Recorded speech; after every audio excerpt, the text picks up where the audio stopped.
probably heard about Kaiju No. 8, an anime about gigantic humanity-ending monsters that are equivalent to natural disasters. Trained human soldiers that fight against them with technological advancements. A main character that becomes one of these monsters and then kills these monsters with new monster powers and joins the humanity military force. So yeah, it's pretty similar to Attack on Titan. That's not really a bad thing, considering Attack on Titan is the 42nd, 34th, 22nd, and 5th best anime of all time. I mean, it could have taken after something a lot worse, like Boku no Pico. That'd be pretty bad.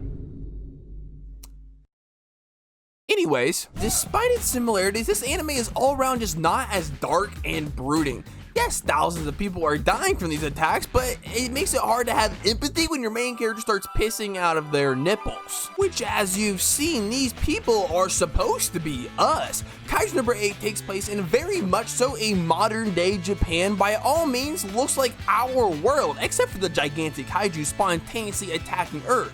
But to defend against them, the human race has developed special weaponry to combat them, and these people are celebrated as heroes, while Kafka, our main character, is very much so unappreciated and is the one cleaning the kaiju shit off the streets. Literally. That is until a kaiju parasite attaches itself to Kafka and he turns into Saitama. But this super complex, very original shonen plot is not what has me gooning over this anime. Episode 1 alone made this world feel real. It was hyper fixated on making this world a reality. There was no exposition that trauma dumped the settings of this world onto us, but instead showed us the world. For the first 3 minutes, not a single person speaks except for extras 1 through 5 that just give you a whole bunch of nothing burger. They just show you the kaiju. They show you the people fighting it, the weaponry, the cleanup crew, and they don't explain a thing and you understand it all. Not only this, but including the cleanup crew as an aspect is just so surreal. You never think about the aftermath of these battles, but we love seeing the super flashy fights. But did they ever fix the buildings from Eren and Annie's fight? What the do they even do in these situations in My Hero when they've leveled at least 2 cities now? But seeing the destroyed buildings and the gigantic corpse sprawled out makes you think, how do you get rid of this and fix the situation? But they show you the methodical breakdown of the kaiju body, the sample collection, the disassembly process, and the safety measures put into place, and that adds so much more realism to the world that they have built in Kaiju No. 8. But wait, there's more. That was only the first half of the first episode. We then get to meet the main characters that we would be following, and not only showed us their stories, but gave us the foundation to each of them and their relationships to each other. Like how Kafka has promised his childhood friend that they would join the defense force together, while he fails out and she becomes the star of the defense force and he's stuck watching her on TV. And then the genuine friendship and banter that develops between Kafka and Ichikawa as they clean the streets and actually do join the defense force together. And they each have their own strengths and weaknesses and compensate for each other while having your very typical shonen sensei student dynamic of student yelling at teacher and the teacher being pretty stupid but overly kind. And that's not even touching on the supporting characters like Mikasa, Reinhardt, Connie, and John that we meet and really get to know after they've joined the defense force, as we watch them all drive each other to become stronger, have laughs, and share really nice moments as they talk about how every single man joined the defense force to get inside the same pair of pants. Yeah. And this is presented to us in a very production IG style, with insane spreads that probably cost as much as the entire 2016 Berserk adaptation. Everything from small animations that bring characters to life to city leveling fights look flawless, but they also match the feeling of the anime and its funny moments that created some really great scenes in a very cartoonish way. Is that One Republic? And Young Blood, yeah, not only did the OST slap, but Young Blood did the OP and One Republic did the ED.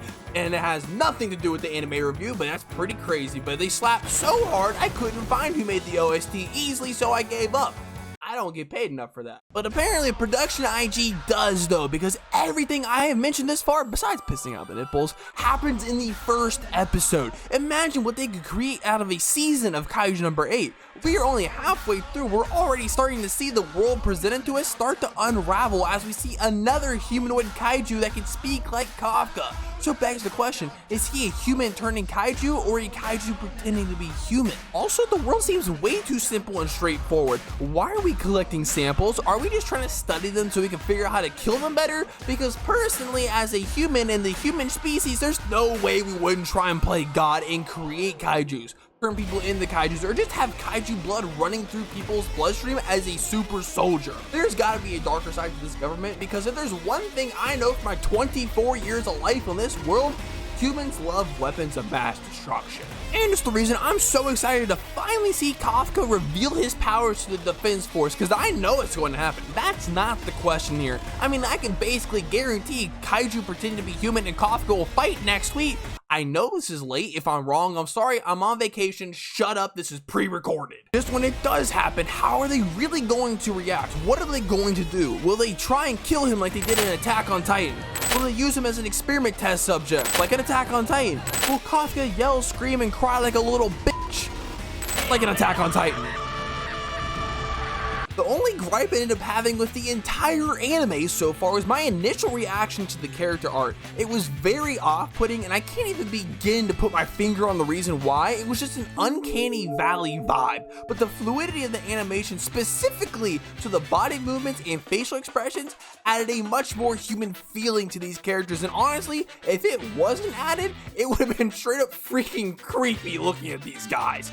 But it was, and the mixture of them together really made them work. Nonetheless, there is so much room for potential with Kaiju No. 8, and I'm so excited to see wherever it goes next, because this level of world building, character writing, and storytelling, I know it's going to be good, just like my next video, so subscribe, come the fuck on! Watch another video while you're at it, I guess.